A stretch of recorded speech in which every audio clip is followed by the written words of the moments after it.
2010 में जो 5 साल का उनका सुशासन रहा, उसके बाद लगा ही नहीं कि कोई विपक्ष भी इस प्रदेश में रहा। लोगों का मतलब अपार बहुमत, नीतीश के नेतृत्व में सरकार बनी, फिर वो सरकार बदलकर सम्राट के नेतृत्व में सरकार बन गई।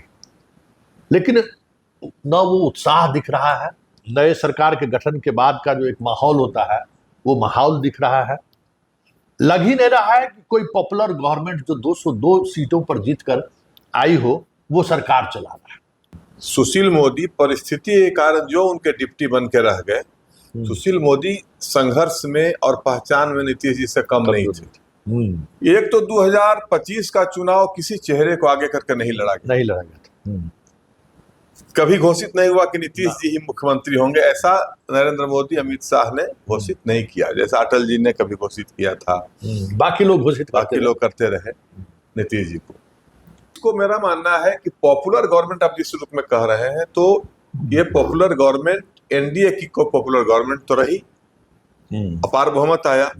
भाजपा के तरफ से चेहरा सम्राट चौधरी, तो ये अस्वाभाविक चेहरा नहीं है। जैसे नीतीश जी अस्वाभाविक चेहरा थे 2000 में, नीतीश जी जो सीएम बने थे 2000 में 7 दिन के लिए, वो कोई स्वाभाविक नहीं था। नेता प्रतिपक्ष, मंत्री के बाद पंचायती राज मंत्री, नेता प्रतिपक्ष, विधानसभा, विधान परिषद, प्रदेश अध्यक्ष, नंबर 1 डिप्टी सीएम, चुनाव के बाद number 1 deputy CM with home minister.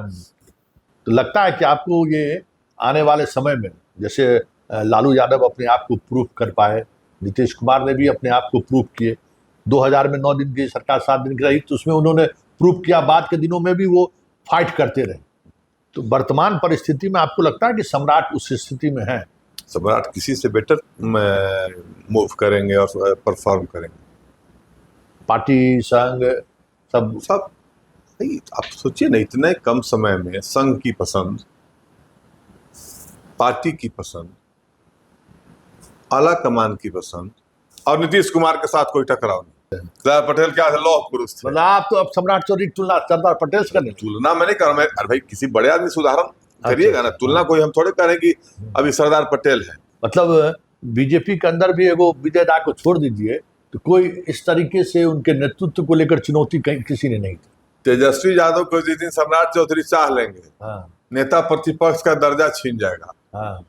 किसी दिन 10 विधायक को तोड़ देगा। हाँ, खत्म हो। अरे राजद के लोगों से बात होती है साहब। बड़ी बहस में आप सबों का स्वागत है। और आज हम बड़ी बहस में बिहार के उस सियासी मिजाज को समझना चाहते हैं, जिस मिजाज को लेकर अक्सर सवाल खड़े हो रहे हैं।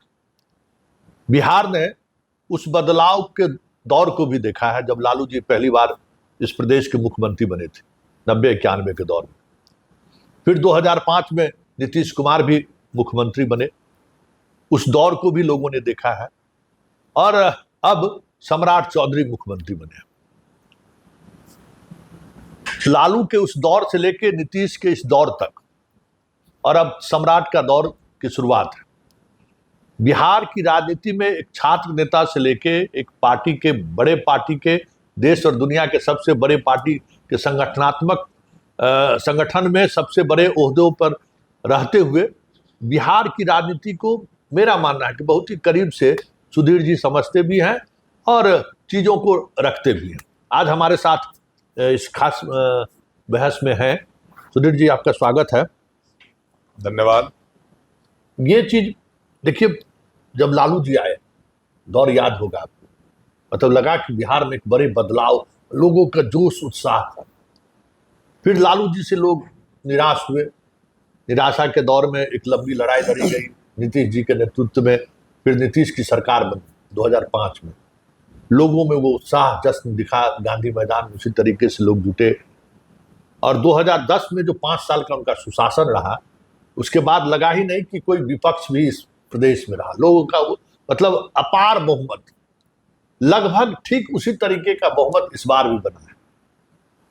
नीतीश के नेतृत्व में सरकार बनी, फिर वो सरकार बदलकर सम्राट के नेतृत्व में सरकार बन गई। लेकिन न वो उत्साह दिख रहा है, न जो सरकार का एक नए सरकार के गठन के बाद का जो एक माहौल होता है वो माहौल दिख रहा है। लग ही नहीं रहा है कि कोई पॉपुलर गवर्नमेंट जो 202 सीटों पर जीतकर आई हो वो सरकार चला रहा है। आपको क्या लगता है कि इसकी वजह क्या है? मैं आपके थोड़ा सा केवल मेमोरी को फिर से रिफ्रेश कर देना चाहूंगा। लालू जी आपने तीनों सरकारों का जिक्र किया है, ये अच्छी बात है। लालू जी जब मुख्यमंत्री बने थे तो वे अपने कारण नहीं बने थे, कोई पॉपुलर मुख्यमंत्री नहीं थे। लालू जी बीपी सिंह की लहर थी, कांग्रेस के विरोध हाँ, में वही लहर, हाँ, बीपी सिंह की लहर थी। और बिहार में जनता दल को स्पष्ट बहुमत भी नहीं था, कई पार्टियों के सहयोग से। और जनता दल में भी लालू जी नेता नहीं थे सर्वमान्य। लालू जी के तुलना में जनता दल में उनसे बड़े, उनसे सीनियर समाजवादी धारा के हो या पुराने कांग्रेसी धारा से आकर के मर्ज किए हो, उनसे सीनियर कई लोग थे। चुनाव हुआ और उस चुनाव में जो राजनीतिक कौशल होता है, जो बिसात बिछी, रामसुंदर दास और लालू प्रसाद, रघुनाथ झा बीच में ट्रायंगल बनाए और 3 वोट से लालू जी बने। तो लालू जी की पर्सनालिटी वैसी नहीं थी जो वे उनके कारण कोई सरकार बनी थी।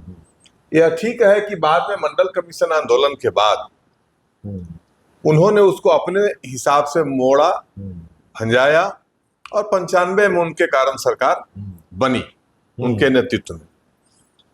तो लेकिन जब वही मैं कहा कि लालू जी जब मुख्यमंत्री बने थे तो हर पार्टी में, कांग्रेस में एक से एक नेता थे दिग्गज, भाजपा में एक से एक नेता थे, यहां से लेकर झारखंड तक एक से एक नेता थे जो लालू जी से कम कद नहीं रखते थे।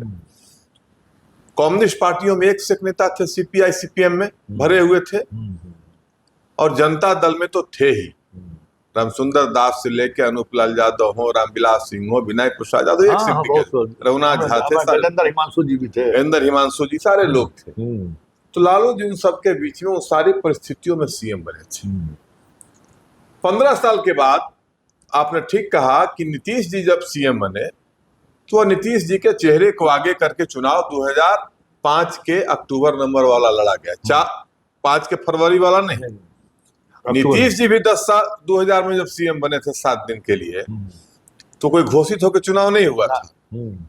वो चुनाव एनडीए का था, अटल जी के नेतृत्व में चुनाव लड़ा गया, किसी कारण से 7 दिन के बाद उनको बहुमत नहीं मिला और उनको इस्तीफा देना पड़ा नीतीश जी को। 5 में उनके चेहरे को आगे करके चुनाव लड़ा गया। लेकिन नीतीश जी फिर सीएम बने तो भी बिहार में नेताओं की एक श्रृंखला थी। सुशील मोदी परिस्थिति के कारण जो उनके डिप्टी बन के रह गए, सुशील मोदी संघर्ष में और पहचान में नीतीश जी से कम नहीं थे। कैलाश जी के अवसान की ओर जा रहे थे, उनकी चर्चा मैं नहीं करूंगा, वो उनका अवसान काल था। लालू जी खुद थे, अपने आप में पॉपुलर लीडर थे।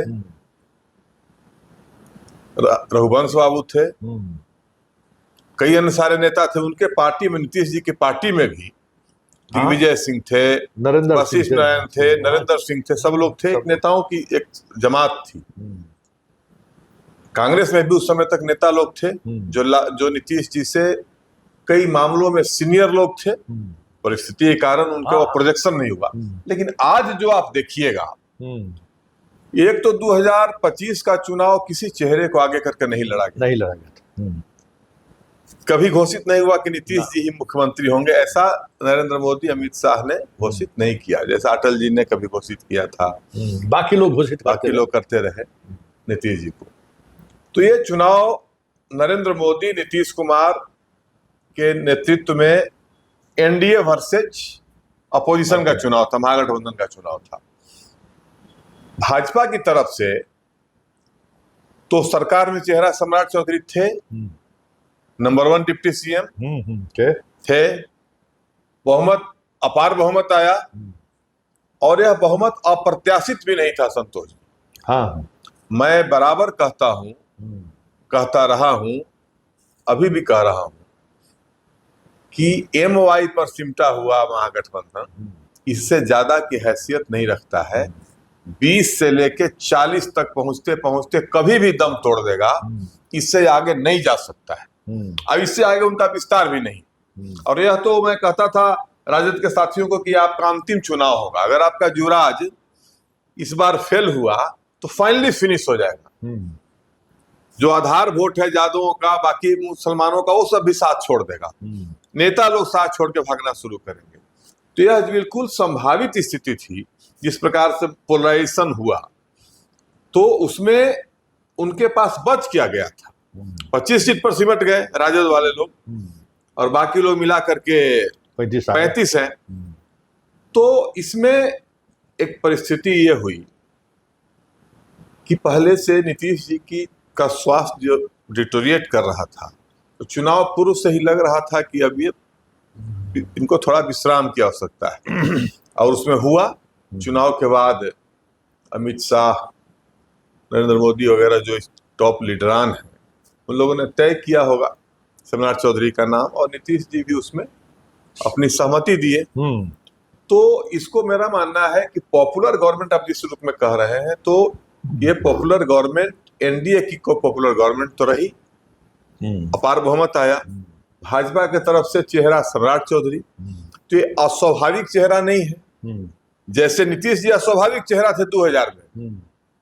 नीतीश जी जो सीएम बने थे 2000 में 7 दिन के लिए, वो कोई स्वाभाविक नहीं था। राबड़ी जी जो सीएम बनी थी तो वो स्वाभाविक नहीं था।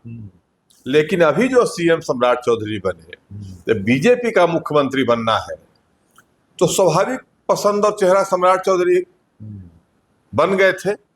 ग्रेजुअली नेता प्रतिपक्ष, मंत्री के बाद पंचायती राज मंत्री, नेता प्रतिपक्ष, विधानसभा, विधान परिषद, प्रदेश अध्यक्ष, नंबर 1 डिप्टी सीएम, चुनाव के बाद number 1 deputy CM with home minister. आजादी के बाद इतिहास में कोई होम मिनिस्टर बना ही नहीं था। रामानंद तिवारी 70 की सरकार में कर्पूरी ठाकुर के साथ पुलिस मंत्री बने थे, गृह मंत्री नहीं बने थे, पुलिस मंत्री।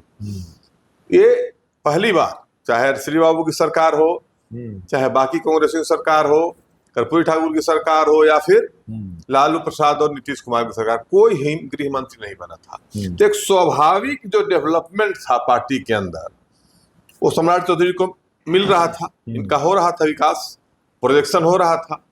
तो आज सम्राट चौधरी अगर बने हैं, तो इसको मेरा मानना है कि पॉपुलर गवर्नमेंट के रूप में इसको लेना चाहिए। आप जैसे बुद्धिजीवी पत्रकारों को, यह पॉपुलर गवर्नमेंट है। अब यह पॉपुलर गवर्नमेंट आगे मूव कैसे बढ़िया ढंग से करे, यह विषय हो सकता है आपके सहयोग की, आपके द्वारा सुझाव की जरूरत हो सकती है।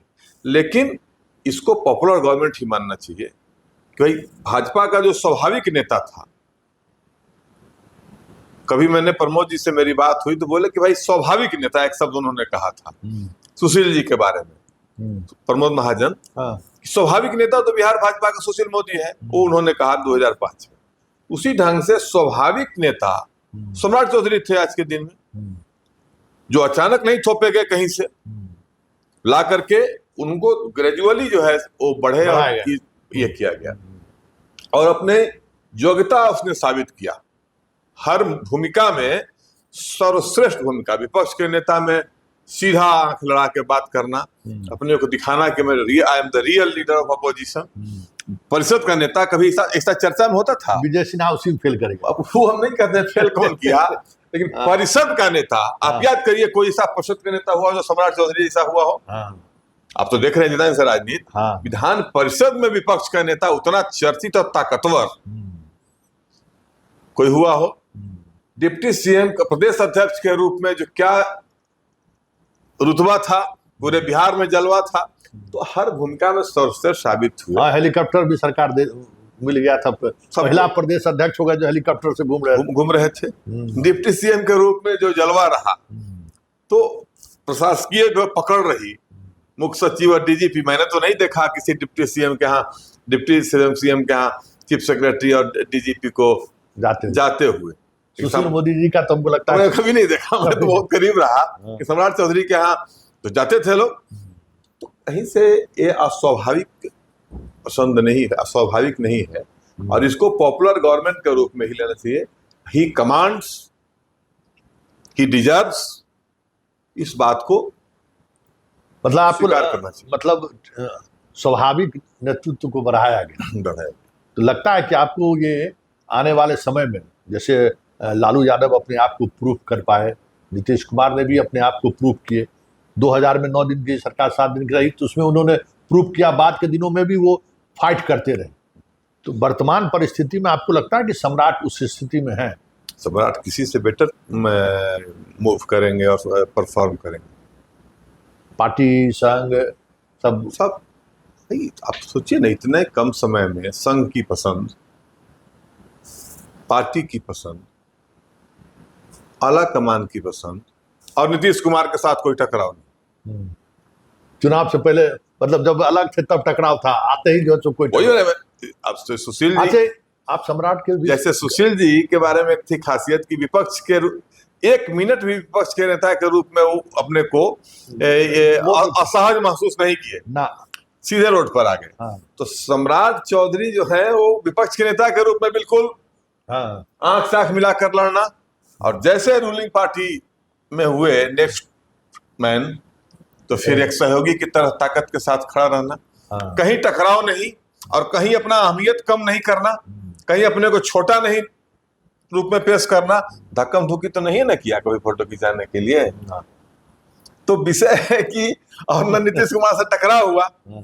तो ऐसे आदमी, नीतीश कुमार भी स्वाभाविक तौर पर उनका जितना भोजा पार्टी सब नेता इन्हीं को मान लिए। अच्छा एक बताइए, बोलिए इस आदमी में है कि नहीं, क्या है? मतलब ये बात आप सम्राट चौधरी को भी बहुत करीब से जानते हैं, क्या प्रबंधकीय क्षमता है, अच्छा प्रशासनिक क्षमता है, व्यवहार कुशलता है, विनम्रता है, और जो संस्कृत में कहावत है, औरा तो है कठोर का लेकिन फूल की तरह कोमल है। औरा तो है कि मजबूत आदमी है, दबंग आदमी, वज्रादपि कठोरानी मृदुरानी कुसुमादपि, दिखने में कठोर और फूल की तरह कोमल, जैसे सरदार पटेल को कहा जाता था। अच्छा, सरदार पटेल क्या थे? लौह पुरुष थे। मतलब आप तो अब सम्राट चौधरी तुलना सरदार पटेल से करने? तुलना मैं नहीं कर रहा, मैं अरे भाई किसी बड़े आदमी से उदाहरण करिएगा ना, तुलना कोई हम थोड़े करें कि अभी सरदार पटेल है और ईश्वर ने। लेकिन एक बात है, कुछ तो ऐसी बात है कि सर्वमान्य, मतलब बीजेपी के अंदर भी एगो विजय दा को छोड़ दीजिए तो कोई इस तरीके से उनके नेतृत्व को लेकर चुनौती कहीं किसी ने नहीं दी। देखिए संतोष बाबू, मैं इससे भी आगे कह रहा हूँ, तेजस्वी यादव को जिस दिन सम्राट चौधरी चाह लेंगे, नेता प्रतिपक्ष का दर्जा छीन जाएगा। किसी दिन 10 विधायक को तोड़ देगा। हाँ, खत्म हो। अरे राजद के लोगों से बात होती है साहब, लोग भूरी भूरी प्रशंसा करते हैं कि मैं तो सम्राट चौधरी जी बहुत अच्छे आदमी है, हम लोग तो मजबूरी में नहीं मिलते हैं, नहीं करते हैं। हाँ, एक बात तो है कि नई सरकार के गठन के बाद भी नीतीश कुमार की तरफ से ये कोशिश थी, अपना पूरा मंत्री नहीं बनाए थे, चल रहा था कि एआईएम और कांग्रेस को मिला के उस अभियान की हवा तो नीतीश कुमार जो कोशिश कर रहे थे उसको सम्राट चौधरी साइलेंटली, उस ऑपरेशन को हम देख रहे थे, साइलेंटली निकाल रहा हूँ। और देखिए सबके बाद ईश्वरीय कृपा होती है, सम्राट चौधरी पर ईश्वरीय कृपा है। इतने प्रकार के कंट्राडिक्शंस और इतने प्रकार के जो कंफ्यूजन्स के बाद भी इन्होंने अपने को साबित किया, और मुझे विश्वास है कि यह व्यवहार कुशलता, यह विनम्रता, यह प्रशासकीय क्षमता, यह प्रबंधन, इस सब जो स्वाभाविक गुण है, डेवलप हुआ है, ये सब गुण अगर बना रहा तो मुख्यमंत्री के रूप में भी किसी भी पॉपुलर मुख्यमंत्री से यह व्यक्ति ज्यादा बढ़िया साबित। मतलब जो दिखता है वो है नहीं, जो एक कड़क मिजाज वाला जो छवि दिखाने की कोशिश करते हैं वो अंदर में, देखिए वो तो अंदर मतलब कहा ना, ऐसा नहीं है, वो कड़क मिजाज भी है। आज पदाधिकारियों में डर है, बहुत दिनों के बाद डर हुआ है संतोष बाबू। पदाधिकारियों में डर है मुख्यमंत्री के को लेकर के।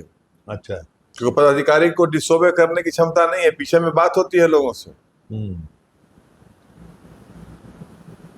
जो लोकतंत्र पर विधायिका पहली बार इस प्रकार से बहुत दिनों के बाद हावी हुआ है। विधायिका मतलब मुख्यमंत्री, ये अफसरों पर भरोसा करके छोड़ेंगे नहीं, अफसर पर कंट्रोल रखेंगे, ऐसा मुख्यमंत्री। और लोगों के राय से अवगत होते हुए योजनाओं को जनोन्मुख बनाना, प्रशासन को उच्छृंखल नहीं होने देना, ये काम ये सम्राट चौधरी करेंगे, मुझे विश्वास है पूरा। चलिए एक आखिरी सवाल, मतलब अभी फिलहाल जो 1-2 महीने का जो गतिविधि उनका गृह मंत्री से लेकर अभी तक फिर सरकार में जो कुछ भी सामने आया, इनके सामने कितनी बड़ी चुनौती है बिहार? देखिए, चुनौती तो है ही। बिहार जिस प्रकार से इतने आज़ादी के इतने वर्षों के बाद बिहार को उसका अभिष्ट नहीं मिला है। प्रथम और द्वितीय पंचवर्षीय योजना के बाद बिहार में जो विकास की बयार बहनी चाहिए थी, जो डेवलपमेंटल जो इंस्टीट्यूशंस खड़े होने चाहिए थे बड़े, वो सेकंड 5 इयर्स प्लान के बाद बिहार में नहीं हुआ। और लालू जी को लंबी अवधि मिली तो लालू जी ने हंसी मजाक और उदंडता में ही उस सब चीज को खत्म कर दिया। नीतीश जी को मिला, शुरुआती दिनों में बहुत तेजी से विकास हुआ, लेकिन एक क्षेत्र जो है खास करके जो इंडस्ट्री का क्षेत्र जो है वो बिल्कुल अधूरा रह गया। इंफ्रास्ट्रक्चर का निर्माण नीतीश जी ने किया, अनडाउटली सड़कें बनी, बिजली की व्यवस्था हुई, बाकी चीजें हुई, लेकिन उसको जो धरातल पर उन्होंने मुहिम शुरू भी किया था, इन्वेस्टर्स को बुलाया था, लोगों को, उसमें कामयाबी नहीं। तो एक तो जब तक उद्योग धंधे नहीं लगेंगे और एजुकेशन को पूरी तरह ठीक करना हो। दोनों एजुकेशन में इतना कंफ्यूजन हो गया पिछले 20 साल में, इतना कंफ्यूजन हो गया है, पता ही नहीं चलता है कि कौन सा नियम कब बनेगा कब टूटेगा। उसको ठीक करना होगा, माइन्यूटली उसको समझ करके व्यवहारिक धरातल पर उतारना होगा और बिहार की शिक्षा को ऐसा कर देना होगा जो 20-25 साल में ध्वस्त हो गई। पटना यूनिवर्सिटी जैसा इंस्टीट्यूशन खत्म हो गया। ये सब चीजों को ठीक करना होगा। आप जैसे लोग भी सलाह देंगे, हम लोग भी सलाह देंगे, चाहेंगे कि इन चीजों पर ध्यान दे करके नई सरकार सम्राट चौधरी के नेतृत्व में विकास के कीर्तिमान को ऊंचाई पर ले जाए। चुनौती तो बनी रहेगी, बिहार को जब ले जाना है विकसित राज्यों के श्रेणी में, तो चुनौतियां तो हैं। यही सवाल है कि भाई शुरुआत हमने यही किया था कि भाई पॉपुलर गवर्नमेंट है कि नहीं, किस तरीके से उन्होंने प्रूफ किया अपनी पार्टी में भी और अपने गठबंधन के साथियों के बीच भी। लेकिन जो दो कह सकते हैं कि नीतीश कुमार के साथ जो विरासत में जो चीजें उन्हें मिली है, वो विरासत ऐसा है कि जब तक उस पर मजबूती के साथ काम नहीं होगा मुश्किल है, क्योंकि अब चीजें बदल रही हैं।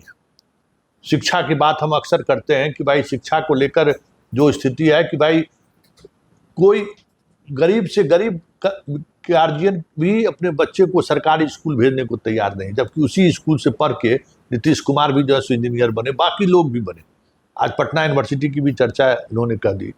तो आज देश के सामने जो बिहार पहले एक मॉडल हुआ करता था, वहाँ यहाँ के बच्चों को लेकर एक अलग तरीके की सोच हुआ करती थी। भाई उसी दिल्ली में जिस समय में हम लोग पढ़ते थे तो पुलिस कमिश्नर निखिल कुमार हुआ करते थे, वो भी बिहार का। 5-5 डीसीपी बिहार का, दीपक मिश्रा से लेके बहुत सारे लोग ऐसे नामचीन डीसीपी बिहार के, और वहाँ खोंचा बेचने वाला भी बिहारी, दिल्ली यूनिवर्सिटी में टॉप करने वाला भी बिहारी, जेएनयू में टॉप करने वाला भी बिहारी। लेकिन अब वो सारी चीजें खत्म हो चुकी है। अब बिहार की स्थिति यही है कि पिछले 10 वर्षों का टॉपर कहाँ है, हम बार बार कहते हैं, ये आनंद किशोर जताने की स्थिति में नहीं है। तो सम्राट के सामने यही एक बड़ी चुनौती है। सरकार पॉपुलरिटी इसी पर वो प्रूफ कर पाएंगे, ये देखने वाली बात होगी। सरकार नई है, हाँ, नेतृत्व भी नया है, लेकिन चुनौती जो मतलब लालू जी के समय से जो चीजें चली आ रही हैं, नीतीश जी भी बहुत कुछ कैरी ऑन उसको कर दिए हैं। तो इस 30-32 वर्षों का जो कह सकते हैं कि एक जो बड़ा गैप है उद्योग और शिक्षा के क्षेत्र में, बगैर इसके हमें नहीं लगता है कि आने वाले समय में सम्राट खास करके बिहार की राजनीति में उस तरीके से स्थापित हो पाएंगे जैसे लोग उम्मीद करते हैं। चलिए, बड़ी बहस को यहीं खत्म करते हैं, फिर किसी नए मुद्दों के साथ हमारी आपकी मुलाकात होगी। फिलहाल इजाजत दीजिए, नमस्कार।